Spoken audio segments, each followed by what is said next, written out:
Christmas, a time for family dinner, office parties, and fraudulence in the American banking system. Watch out, because the scissor hands are coming out this episode. Welcome to Channel 8.5. Welcome back to Channel 8.5, a podcast about film, television, and pop culture. My name is Andrew Hanna. I am Joe Galino. It is the week of Christmas, and funny enough, this is our 25th episode. But Joe, this isn't just any Christmas-themed episode. What are we talking about today? Is it a Christmas movie? That's the game we're playing today. We were going to play a game called Is It a Box of Snakes? And that's where Andrew shoves his hand in a bunch of boxes and has to guess if there's snakes in the box, but we scrapped that. It's more of a visual game. Yeah, it's not as effective over sound other than my screaming. Auditory medium, so we figured we'd go with Exactly. this instead. Like you said, with Christmas approaching, we're looking at movies that feature Christmas, but may or may not be considered Christmas movies. It's a hotly debated topic, Andrew. They're Christmas-adjacent films, and whether or not you can categorize them as Christmas is what we are going to be arguing today, which I imagine this episode is going to be full of arguing, Yes, which is something that Joe and I do very well. we need to get more contentious on this show. I've always said we need more Christmas murders. Wow. That's right. We're going straight into it. I think we should define what a Christmas movie is before we get going. I completely agree. What is a Christmas movie to you? So to me, I think that Christmas needs to play a role in the plot. There needs to be some sort of Grinch character or Scrooge character, features Christmas themes, family, restoring good and order in the world, fellowship amongst men, and the plot beats and lines and music all kind of have a Christmas feel. And probably the most important aspect that is also the most intangible is whether or not it gets you in the Christmas spirit. So if it makes you feel like Christmas. I have very similar definition. There needs to be an omnipotence of Christmas within the movie itself. Yeah. Christmas also has to be the reason the movie is occurring. It has to be instrumental, just like you said, to the story Yeah. and to the themes, to all of that. And so there has to be sort of this shroud of Christmas that encompasses the whole thing. And I think we can start with the most famously contested Is It a Christmas Film?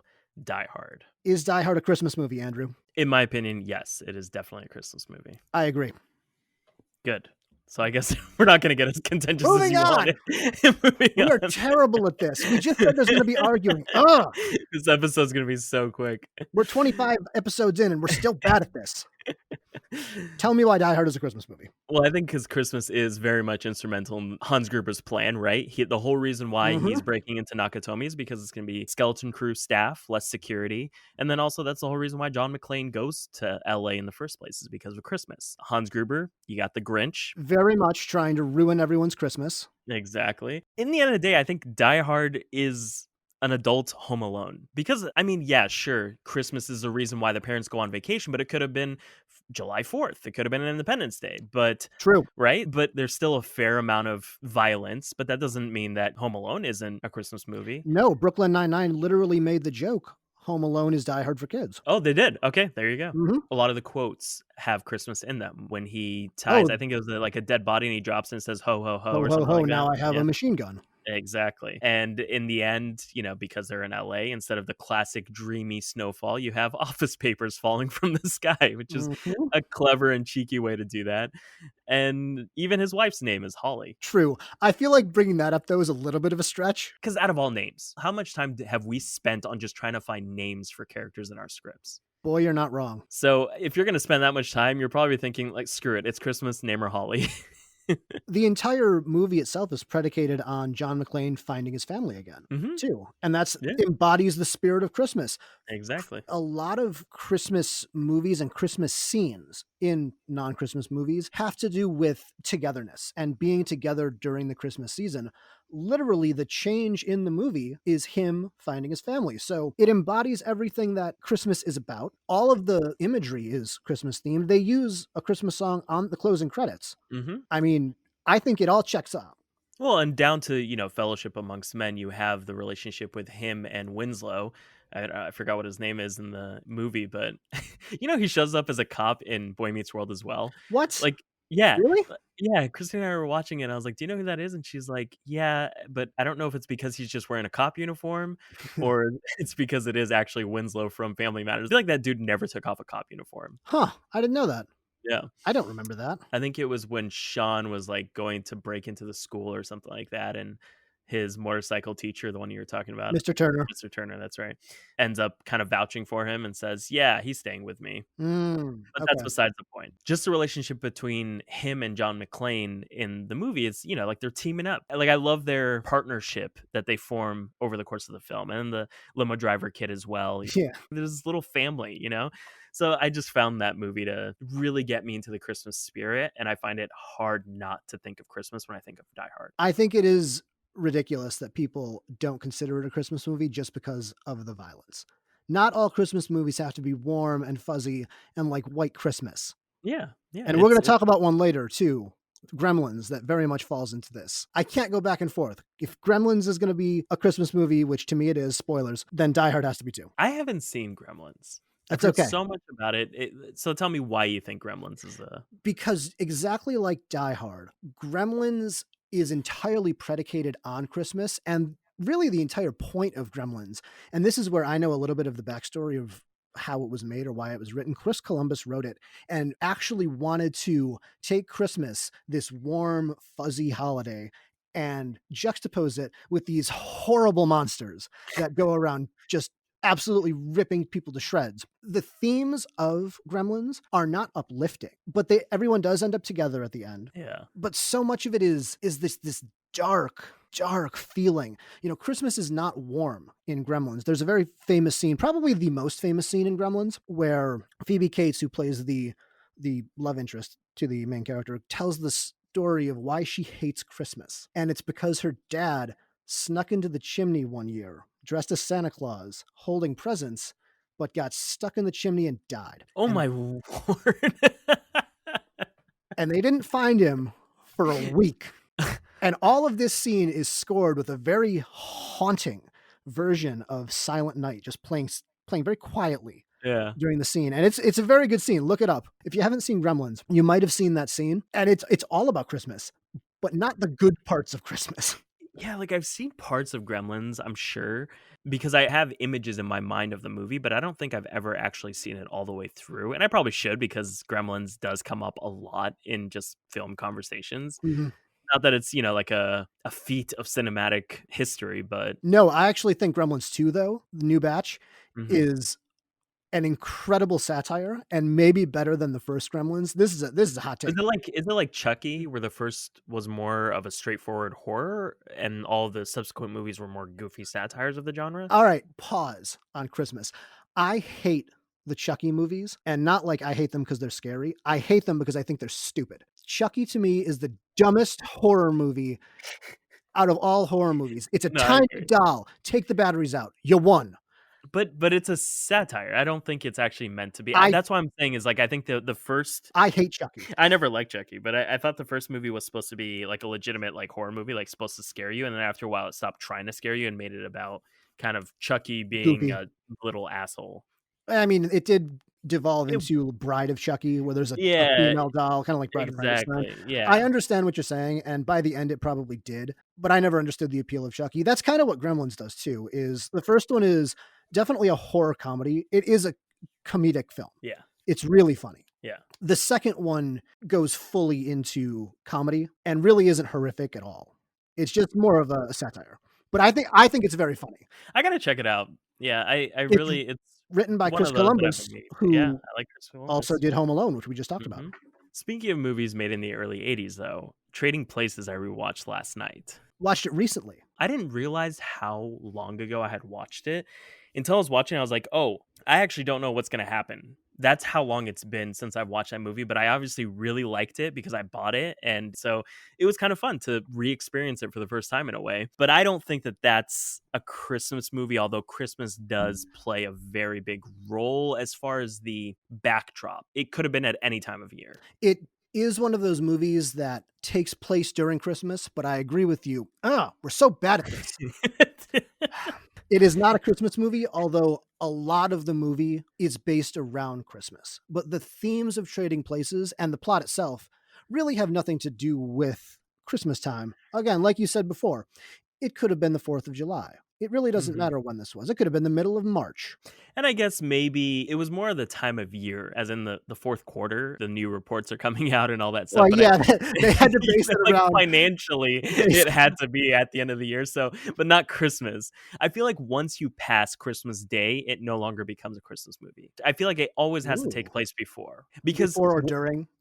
before or during, because When Harry Met Sally, I It's always not a watch Christmas movie. during Christmas time, but it's because it has the feeling of fall and it has Christmas scenes and it gets me in the Christmas spirit, but I don't think it's a Christmas movie at all because it takes place during the summer and spring, and then the last scene of Yeah. the film is New Year's. So It's more of a New Year's film than anything else. exactly, and so, like, once you pass Christmas Day, I don't think it qualifies, unless you can think of something. I can't off the top of my head because most of the Christmas movies, and I'm using air quotes, have to stop at Christmas Yeah, because that really devalues the whole kind of point. exactly. Like, And I Love think Actually Love was Actually is did it definitely a Christmas movie. but did it pass? I have only seen it once. I It hated that movie. it did pass Christmas, but so much of it is a build up to Christmas that it has to count. It's the whole point of that movie is It's it's Christmas. leading up to Christmas. Yeah.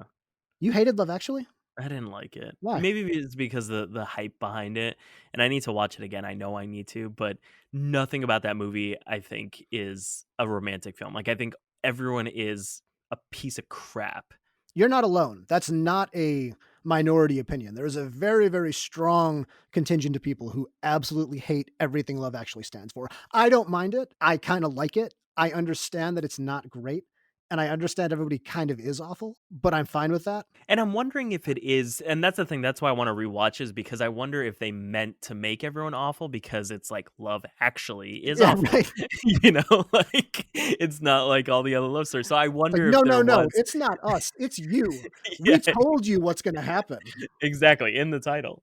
I think Trading Places, to go back to Trading Places, Yes. the reason why people think it's a Christmas movie is so much of the famous imagery happens around Christmas or Christmas stuff. Yeah, I think the most famous still image of the movie is Dan Aykroyd after he's been broken. You know, he's been living on the street. He's this disheveled hobo yeah. in a Santa suit eating a fish on the subway. The fact that and I actually think that that was a real fillet of salmon because the way it was breaking apart while he was putting it in his jacket, I was like, "Oh, no, I think that's real," and there's something so uncomfortable about that, and the fact that he didn't, like, bother moving it around his beard, no, he pulls it through his beard. Straight in. It's so disgusting. But yeah, he's dressed as Santa Claus. And okay, Rick and Morty's episode, Anatomy Park, is about a homeless man dressed as Santa Claus. Are they making a reference to Trading Places? I don't think so. I just think it's a homeless man dressed as Santa Claus. It's Dan Harmon, dude. He I had to wouldn't have read like wedged that in there. I wouldn't read that much into it.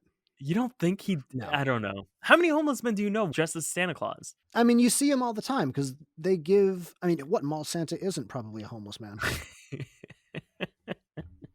We had a Santa Claus at my last job during Christmas time. And one year, we always got the same Santa Claus. And one year, he had surgery right before Christmas, but he makes most of his money because he's retired, and his wife basically manages him and gets him his gigs. But he's retired, and so he got his surgery right before Christmas time, so he had to work, the poor guy. And so he had a catheter on while he was Ooh. and so he would have to take breaks sometimes in the middle and be like, "Oh, it's Santa." You'd hear over the radio, it's like Santa has to go change his catheter. It's so sad. Like, can you imagine if, like, a kid sat on the bag? Like Did you know the ending of Trading Places, by the way, where the 2 brothers are trying to corner the market on concentrated orange juice? Yeah, That yeah. actually happened, but it didn't happen, with orange juice, it actually happened with onions. Oh, really? Yeah, so what happened is one of the 2 commodities that you can't trade on the Chicago Mercantile Exchange, where you trade commodity futures, Mhm, mhm. is movie box office receipts, so you can't trade futures on box office, and onion futures. And the reason why I'm not kidding, and the reason why it was the Onion Futures Act of 1958 is because there was a guy in upstate New York, an onion farmer, who Yeah. literally wanted to corner the market on onions, and he did. He bought all of the onions, I think 98% of the onions in the entire country. And so he owned all these onions. And what he did is he bought futures contracts for the onions. He then bought all of the onions, so he controlled the price of the onions, and then he flooded the market and shorted all the onion contracts. So he devalued the price of onions, and by shorting the contracts, obviously they went to zero. So he Yeah. profited off of that too. And then everybody was like, hey, this guy just basically, it's market manipulation. It's a monopoly at that point. He did. He Like, monopolized yeah. onions, manipulated the market, made a ton of money. Everybody else was going, this should be illegal, even though it wasn't at the time. And then the government changed the rules and said, okay, you can't do that. I And thought that's why monopolies were always illegal. that's not a monopoly, though. He's He's just, controlling one commodity, isn't he? but he's not, it's not a company. He's not a company. He's just a man who bought all the onions. Oh, so he didn't have like He he didn't have didn't a like company. He was just a guy. He was just a man who went out and bought all the onions. And so in Chicago, the Onion Knight. oh yeah, quite literally. And so Yeah. when they were transporting these onions, they would transport them by train into Chicago, into Union Station, and they would just have these barrels of onions, like bags, 50-pound bags of onions that were worth about 10 cents because the demand or the supply was so much that there was Yeah. no value to these onions. You couldn't give them away, so they just dumped them into the Chicago River. And this guy, by again going long on the contracts, profiting off of that, and then shorting them, just I mean, Profited on the come up prof- and profited on the profited downfall. on the downfall too. Yeah. And that's why you cannot trade onion futures on the Chicago Mercantile Exchange. They couldn't just make it like fair instead of like they No, just they were just like, no more onions.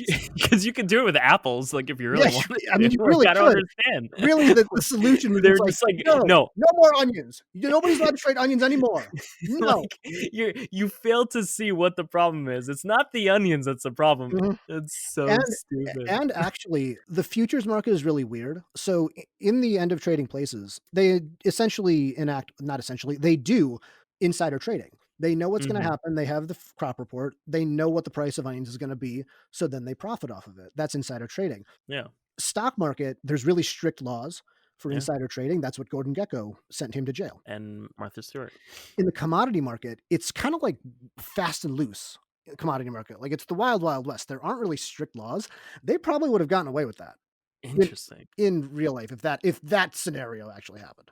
I mean, they technically did. The only reason why they went broke was because at the end of the day, they're like, okay, pay up. And he was like, we Oh, don't have $350 million or billion yeah. dollars or whatever it was. Yeah, because they go, hey boys, margin call, even though that's not the way margin calls work, but doesn't matter. It's more fun this way. Wait, but is there an after credit scene? Because I remember seeing Oh, I the don't image of the two old guys as homeless men. Oh, yeah. There is, right? Oh, maybe No, that's a different movie though. You're thinking of something else. Oh, what are you thinking of? Are you sure it wasn't Trading Places?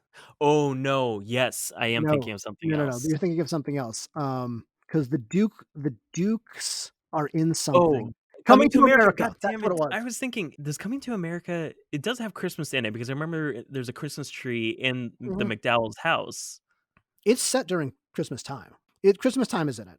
I would Because I never wasn't call it a sure. Christmas movie though. It is in it, but I wasn't sure if it was like it went past it. I wouldn't It's call it a Christmas movie. no. I mean, it's an immigrant movie. True. I mean, really, it's just an excuse for Eddie Murphy to wear a costume and dress up as an old man. I had no idea that Dan Aykroyd did blackface. Yeah, Trading Places does not age well. Oh, not in any way, shape, or form. Through the whole film, I'm watching this, I'm thinking, oh my God, like on so many levels, this movie would just not. Does not age well. Oh, it's so interesting. So we've reached a verdict. Trading Places, not a Christmas movie. Not a Christmas movie. What's next on your list? Speaking of the stock market, we can talk about It's a Wonderful Life. Oh boy, can we. All right, so you have a hot take on this, so I'm going to let you go ahead and go off, and then I can come in and tell you why you're incredibly wrong. Strap in, kids, because It's a Wonderful Life is not a Christmas movie, and I am correct. And here is why. As we've established, just because something takes place during Christmas does not mean it's a Christmas movie. It's a Wonderful Life opens at Christmas, yes, but the majority of it does not take place during Christmas. It's essentially a biopic of George Bailey, just a guy. His existential crisis has nothing to do with Christmas. It just so happens to take place at Christmas time. The fact that he's going to jump off of a bridge could have happened, like we said, in March.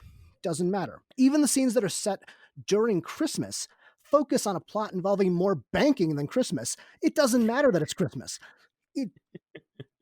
George Bailey wants to give out loans to people so they don't have to live in the slums. Where Mr. Well, Potter, also so that his bank doesn't become insolvent, so they decide to work together, basically. true, But Mr. Potter doesn't give people loans unless they can prove that they can pay them back, which is a prudent business strategy. No, but No. Potter was a predatory lender. Oh, he's a dick about it. He wants to make sure people can pay back their loans. George Bailey just wants to give out loans to people who can't pay them back, which is how the 2008 financial crisis happened. We're in the middle of a student loan crisis.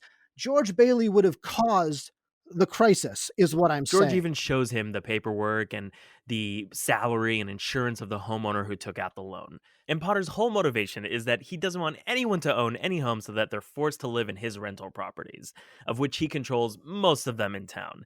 He's not a good businessman, he's just a crook. He would have created more problems for that town in the long run than anyone else. Really, that angel should have pushed him off the bridge and saved everyone the trouble. If anything, George saves the town by having everyone work together. He was able to ensure that everyone could have enough to survive. How? How did everybody work together? By giving him the money? No, no, no, no, no, So no. they When the market Mm-mm. crashed, everyone rushed to take their money out of the banks. However, because banks don't just have the exact amount on any given day to pay out every single account they have on file, only the people that got there first would be able to get their money out. But George stops them and says, "Hold on, let's take a breath and work together. I'll give you exactly what you need to pay your bills. And if we all just withdraw only what we need, then we can all survive." Instead of just the people that can take their money out being able to survive and everyone else being screwed. What he did stabilized the town and allowed the people to survive until things got better. He shouldn't have been giving out loans in the first place. He should have been smarter. He shouldn't have been taken advantage of. He wasn't taken Oh, advantage he of. absolutely was. George Bailey is a fool. He's a fool who deserved what he got. You are Mr. Potter. Not only that, at the end, when George Bailey goes, well, I guess we all need to be together and everybody's just going to give me money to bail me out, what does he learn? All the people around him are going to suck him dry until the day that he dies. That's all he learns. Here's the thing. George Bailey, yes, does always put people before him. That's And why his brother. when he starts thinking about himself, he thinks, "Oh God, it's all awful. These people treat me terribly. I'm going to jump off a bridge." No, it's because his uncle lost $8,000. It had nothing to do with the market crash. If anything, it happened after World War II. Mm-mm. What are you shaking your head about? Those are the actual facts of the film. George Bailey comes to that realization after he starts thinking about how people treat him. They're going to continue to treat him like that after this, just because they have one fun, oh, let's hug it out under a Christmas tree moment. It's not going to prevent anything. Nothing good is going to happen. Nothing's going to change. By the way, the argument that the angel makes when he's like, I wish I'd never been born, and then he takes him back and shows, well, if you were never born, George, this is what would have happened. But if he jumped off that bridge, he wouldn't have prevented all of that stuff from happening. It wouldn't have erased him from time. So he would have done all that good stuff anyway. The movie itself is based on a house of cards that falls down and shatters. It's a Wonderful Life is overrated, saccharine nonsense. This is fun. We get to argue now. You are completely and utterly wrong, with the exception of technically does not meet the criteria of a quote unquote Christmas movie in that it really could take place any time of year. However, the themes and setting definitely are Christmas. Yeah, depression and drinking. You're right. Christmas is about feeling sad. I agree with you, Andrew. Christmas does sometimes come with sadness and heartbreak. However, the point of the angel showing him what would happen if he was never born isn't to say that if he jumped off the bridge, all that would be erased. It was a rebuttal to George saying, "Oh, I wish I was never born." At which point, the angel shows him that if he wasn't around, the many lives he touched would be far worse off. Some would be drunk, some would be homeless. The whole town basically goes to shit because of your beloved Potter. And he showed him that, yes, he put others before himself, but he made the world a better place. And in the end of the day, all those people that he helped came to his aid in his time of need. It's a Wonderful Life. Ah, yes, the Christmas spirit. An attempted suicide, white collar crime, a grown man beating a child until he bleeds out of his ears, and the ultimate lesson the working poor should accept their terrible circumstances and essentially sweep under the rug the resulting financial crimes. Shut up and be happy. Ah, love that Christmas spirit. Oh, you It's are a the most Wonderful Life. cynical The person warm on this blanket earth. of financial crime. You know what? For the image for this episode, I'm just gonna superimpose your face on Potter's face and just have you in the corner And then there's yelling a big about arrow George Bailey. pointing to my face going, he was right. I agree with that. Potter, his methods were villainous. But look, got to make sure that people can pay back those loans. If we all listen to George Bailey, we would all just be up to our eyes in debt. George Bailey was never handing out loans to people that couldn't pay them back. You're pulling that out of your The ass. message of It's a Wonderful Life is everyone is terrible all the time. It is depressing and it is not a Christmas movie. It's a Wonderful Life is a Christmas movie in that it embodies all the themes of Christmas that we listed off in the beginning. You have Potter's Your Grinch, you have the restoration of order, fellowship amongst men, family, and I would argue it is the most uplifting Christmas Oh, movie. uplifting. Why would you want a Ah, movie where everything is sweet and rosy? That is not life. At times, your life falls apart. If anything, what makes this movie uplifting is that things get so bad for him and it doesn't sugarcoat it like most films of that time. It challenges the premise that to help others and put others before yourself is foolish and stupid because, in the end of the day, all those people that he helped came to his aid in his time of need. yeah, foolishly. They shouldn't have given him the money back Why is that foolish? because that basically validates all of the screw ups. What screw ups? His uncle lost the 8 grand. The screw up of losing the money in the beginning. Mr. Potter gets away with it. The villain wins. Well, that's the point of the movie. Everyone screws up. Everyone falls on hard times. And if we can't help each other, then what the hell's the point? Then you end up like George Bailey, a fool everyone takes advantage of. We need more people like George Bailey because the whole reason the world is screwed up as it is because of people's inability to look outside of themselves and help one another. The angel showing him what the town would be like without him helped George look beyond the current dark circumstances and to see the bigger picture of the many lives he bettered, and that if he were to take his own life, it might solve the current problem with the life insurance money, but would deprive the entire town of the effect that George has on their lives. They wouldn't be affected for any worse than they already are. They would have been fine. They would have been perfectly fine, and they're gonna continue to take advantage of George Bailey after this. What are you talking about? The first person he comes into contact with is the pharmacist who becomes a homeless man because he ends up poisoning the kid and then goes to jail. And all of his friends all live in Potter's slums. They're not gonna change just because of this one thing. Yeah. At this point, you're just arguing to argue. At any rate, at least we finally delivered on the premise of this episode, where we're gonna argue with each other. Let's move on, though, to our next one that I think straddles the line, because it has both Christmas and Halloween in the movie, Nightmare Hmm. Before Christmas. Andrew, is it a Christmas movie?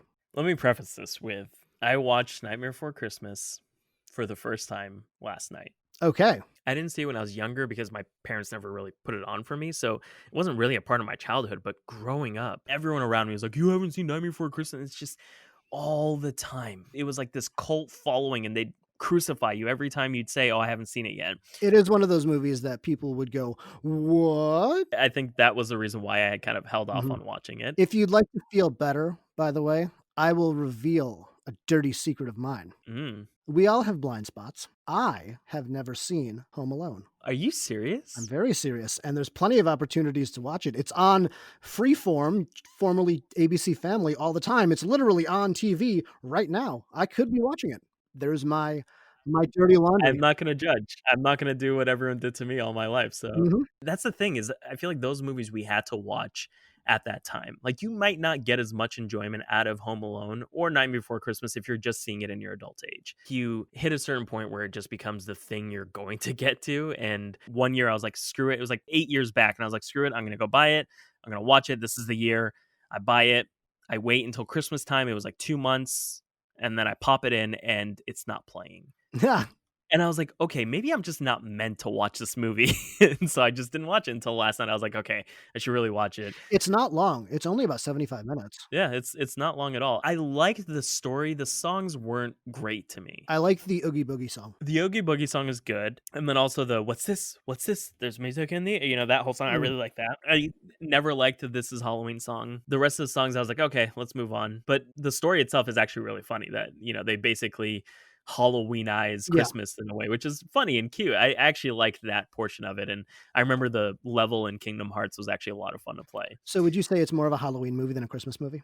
No, I would say it's a Christmas movie. Ooh, interesting. I think it's a Halloween movie. I mean, it's both technically, but I would say it's a Christmas movie more than it is a Halloween movie. Oh, that's so interesting because I think it's more of a Halloween movie for the sheer fact that Jack Skellington learns at the end to love Halloween, to go back to loving Halloween. through his experiences with Christmas. And so Which it what is the kinda theme at that point? Is it pro-segregation? Like you're a skeleton and you don't do Halloween.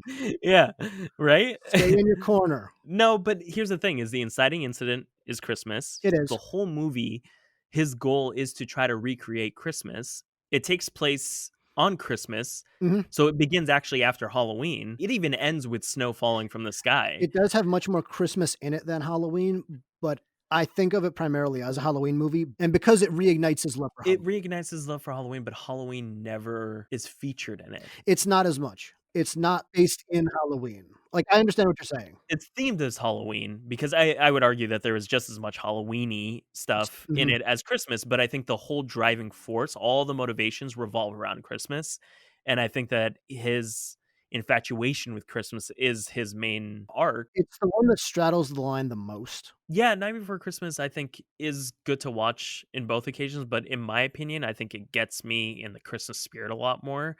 Like, I would feel weird watching it on Halloween. Oh, you should not watch ABC Family Freeform because Oh, no, I know, they yeah. burn through Nightmare Before Christmas just on a loop during Halloween. It's a Thanksgiving movie, that's what it is.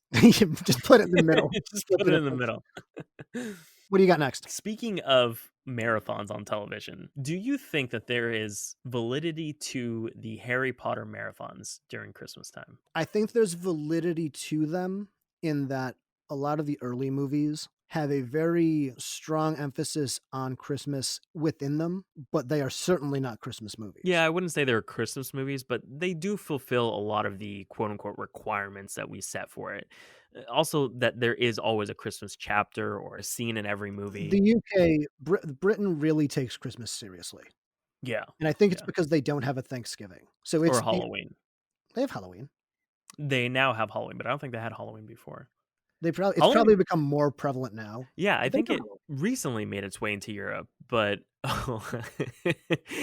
there was this I think he was a governor, in Italy, and it was the week of Halloween during COVID, and he gave this hilarious address because they were worried people were gonna throw parties for Halloween, and he says, "We're closing everything early on Halloween. Halloween is this" I think he says, "It's this immense, stupid American Oh, I extravagance remember that. that we've imported into our country. Halloween is a monument to imbecility."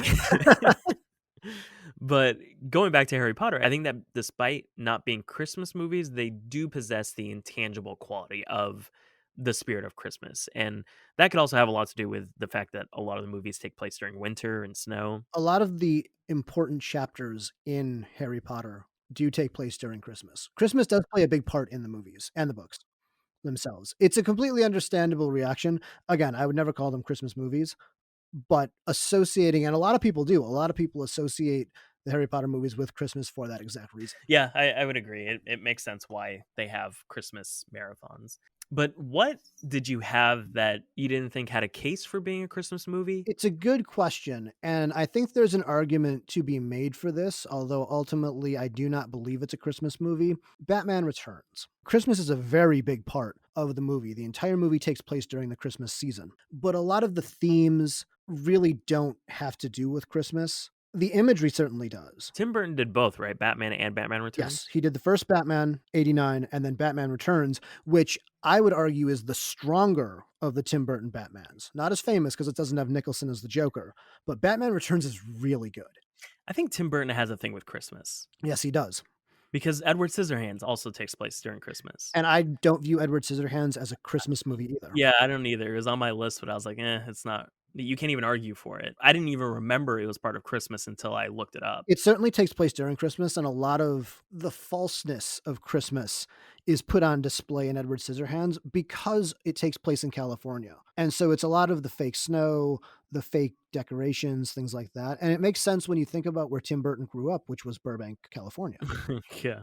And so I think that Edward Scissorhands's and Tim Burton's fascination with Christmas through the lens of growing up in the desert is really, really interesting. Yeah, it's growing up in LA, you really feel as though you're kind of robbed of that Christmas experience because you don't get the white Christmas. You could get a 90-degree day in the middle of December in LA. Mhm. You also had a couple of honorable mentions on your well, maybe not honorable mentions. I don't know. I Yeah, I mean, like, you had, like, I Am Legend, the pandemic starts, during technically. Christmas, so there's Christmas decoration everywhere. Mhm. Obviously, it has nothing to do with Christmas, so I couldn't even you can't even argue for that. And then the other one was LA Confidential, starts out at Christmas, but I don't think it starts out at Christmas, but then it goes on from there. It doesn't really. Christmas does play a memorable part in it, though, and it does play into the themes of Christmas, where a lot of Christmas is about togetherness. Russell Crowe's character, he plays a cop, Yeah. and he says, "Well, the married men get Christmas Eve off," which him being alone at Christmas is a big part of the character itself. And Yeah. Catch Me If You Can also does this too, where Yeah. DiCaprio and Tom Hanks are talking, and they talk during Christmas, and Christmas is a really good way of time passage. Well, also, if you're You trying know, to make a character seem more lonely, have them go through Christmas. Be alone on Christmas. Yeah. And in Catch Me If You Can, that's used as basically one of the only things that rattles DiCaprio's character is when he's Yeah. talking to Tom Hanks and Hanks goes, "Why'd you call me?" "Oh, it's because you don't have anyone else to call." And it's very villainous the way he says it. Yeah. It's very Yeah. malicious. Yeah. And DiCaprio realizes that and slams the phone down. But that dig hits DiCaprio, especially because Catch Me If You Can is so much about family, and the scenes during Christmas all emphasize that. Mhm. When he finally gets arrested, he's looking in at his old home with his mom in a new family. Yeah, yeah. Well, a lot of those, I mean, there's multiple scenes. I think it also Multiple. ends he gets arrested on Christmas, The I think. climax is on Christmas Day in Yeah. France, and then he Mhm. he goes, "Oh, he didn't realize that." And the climax, he goes, "Oh, it must be Christmas, Carl, because every Christmas I'm talking to you." Yeah, yeah. That's so interesting. I never actually thought about it, but I would I never think call Catch Me If You Can a Christmas movie, but Christmas plays a very big part in that. big part. Yeah, Yes. because they always have their run-ins on Christmas. Yep. That's interesting. Well, I think that's a good place to wrap. I think that wraps it up. I think that's an episode right there. Yeah, that about does it for this week's episode. What are your favorite movies that take place during Christmas, and do you think they are considered Christmas movies? Did you agree or disagree with anything we discussed? This episode is the last of 2020. We are taking our break for the holidays next week. However, we'll be back on January 7th. Thank you all for a wonderful first year of Channel 8.5, and we wish you and yours very happy holidays and a happy new year. As we've mentioned before, we are shooting to reach 1,000 subscribers on YouTube to become partners, so if you haven't done so already, please consider subscribing. If you have any ideas for a theme you'd like us to discuss, or a film, TV show, anything pop culture, let us know on YouTube, Instagram, or Twitter. You can find all those links on channel8.5.com. That's channel8.5, completely spelled out.com. We have new episodes every Thursday. Until next time, my name is Joe Galino. And I'm Andrew Hanna, and this is Channel 8.5.